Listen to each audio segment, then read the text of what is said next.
Assalamualaikum warahmatullahi wabarakatuh. Selamat pagi anak-anak kelas 5. Bertemu lagi dengan Pak Por. Belajar matematika menjadi asik dan menyenangkan. Sebelum kita mulai pembelajaran pada hari ini, mari kita berdoa membaca basmalah terlebih dahulu. Bismillahirrahmanirrahim. Ya, anak-anak, tahukah kalian apa itu kecepatan? Iya, kecepatan adalah perbandingan antara jarak dengan waktu. Nah, ini Pak Guru ada sebuah bacaan untuk anak-anak. Hewan tercepat di dunia. Tahukah kamu hewan apa yang tercepat di dunia? Ya, yaitu burung alap-alap kawah. Burung ini merupakan hewan tercepat di planet ini, dapat terbang dengan kecepatan hingga 389 km per jam. Wah, cepat sekali ya. Nah, untuk menghitung kecepatan, Pak Guru sudah sediakan rumusnya, yaitu J sama dengan K kali W, atau bisa disingkat Jokowi gitu, atau JKW. Perlu diingat ya. Dengan keterangan J sama dengan jarak, K sama dengan kecepatan, W sama dengan waktu. Nah, kalau menghitung J atau jarak, yaitu K kali W. Dilihat di segitiganya. Ya, J sama dengan K kali W. Kalau menghitung K, J-nya di atas, W-nya di bawah. Jadi J bagi W. K sama dengan J bagi W. Kalau menghitung W waktu, berarti J-nya di atas, K-nya di bawah. Berarti J bagi K. W sama dengan J bagi K. Diingat-ingat ya rumus ini. Yuk lihat contoh soal tentang kecepatan. Contohnya 30 km per jam sama dengan titik-titik meter per menit. Nah, ini satuannya berbeda. Mari kita samakan. Jawab. 30 km per jam sama dengan 30 kali. Nah, kilometer ke meter turun 3 tangga. Jadi dikalikan 1000. Jam ke menit dikalikan 60. Jadi 30 kali 1000 per 60 menit.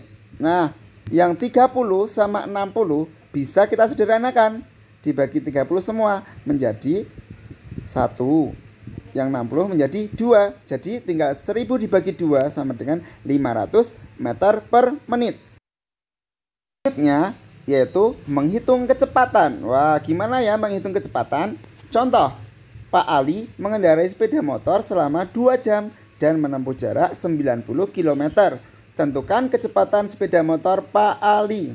Nah, berapa ya kecepatannya? Langsung kita bahas ya. Diketahui W waktunya 2 jam, J jaraknya 90 km. Yang ditanyakan apa? Ya, yang ditanyakan kecepatan atau K. Langsung kita jawab. Ingat rumusnya tadi, segitiga J, K, W. Kalau ditanyakan K berarti J sama W.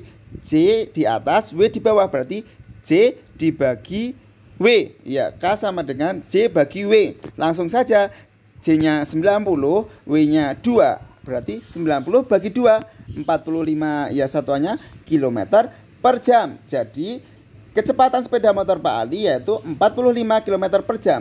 Contoh berikutnya, menghitung jarak. Sebuah bus melaju dari Klaten menuju Jogja selama 2 jam. Bus tersebut melaju dengan kecepatan 60 km per jam. Berapa kilometer jarak antara Klaten dengan Jogja? Langsung kita jawab ya, dengan diketahui, ditanya, dan jawab. Yuk langsung kita cekidot.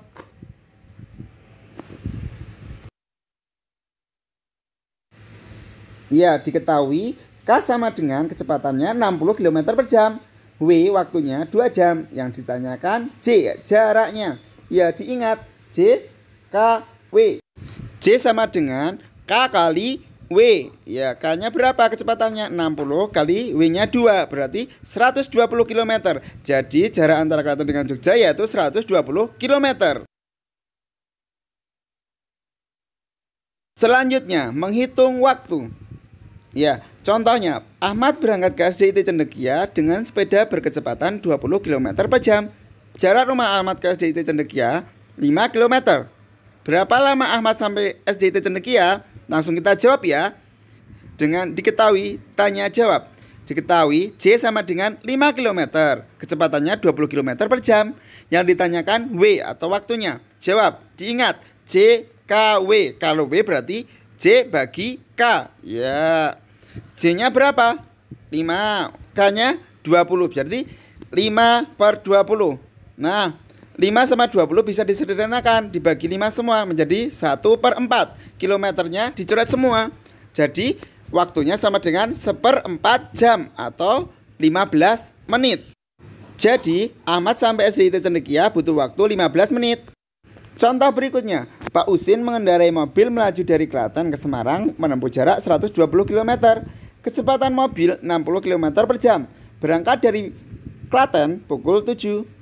A. Berapa jam waktu tempuh perjalanan Pak Usin? B. Pukul berapakah Pak Usin tiba di Semarang? Nah, yuk kita selesaikan. Nah, diketahui J sama dengan 120 km. Kecepatannya 60 km per jam. Yang ditanyakan A. Waktu tempuh, B. Waktu tiba di tujuan. Langsung saja, ingat J, K, W. Nah, yang ditanyakan W berarti J bagi K. Iya, benar. Yang A dulu ya. Nah, W sama dengan J bagi K. J-nya berapa? 120. K-nya 60. Jadi butuh waktu 2 jam. Ya, berarti waktu perjalanannya selama 2 jam. B. Waktu tiba sama dengan waktu berangkat ditambah waktu tempuh. Waktu berangkatnya pukul 7. Waktu tempuhnya selama 2 jam. Berarti tinggal kita jumlahkan 9 jam. Nah, yang terakhir ini ada sebuah literasi untuk anak-anakku. Ini ada Zohri, sprinter pertama Indonesia yang menjadi juara dunia. Namanya Lalu Muhammad Zohri. Nah, ia yaitu pelari tercepat, yaitu bisa menjadi juara dunia. Dan namanya sebagai mengharumkan nama bangsa Indonesia. Banyak piagam yang ia peroleh dari kejuaraan lari dunia. Nah, ini sebagai semangat anak-anakku untuk tetap belajar, giat, dan tetap semangat walaupun belajar di rumah. Sekian dari Pak Guru akhiri. Wassalamualaikum warahmatullahi wabarakatuh.